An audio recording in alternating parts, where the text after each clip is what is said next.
now that we have the two parts done individually, now it's time to put them together. So I would suggest that if you feel like you're not up to speed already, maybe go back and listen over and over and on the last couple of videos. But if you're ready, we're going to combine the two tunes together, or the two parts together, sorry. So, starting on D, nice and comfortable, so you can follow me.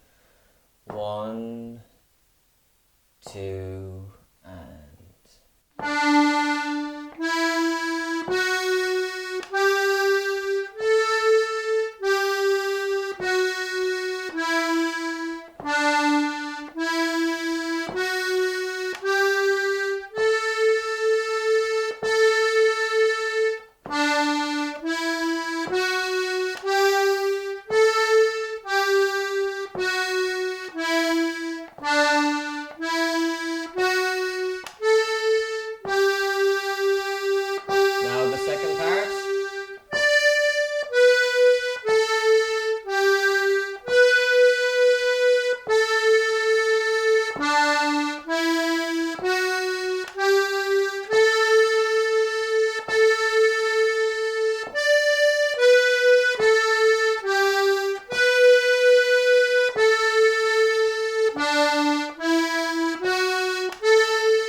So there we have our first tune. Congratulations for making it this far.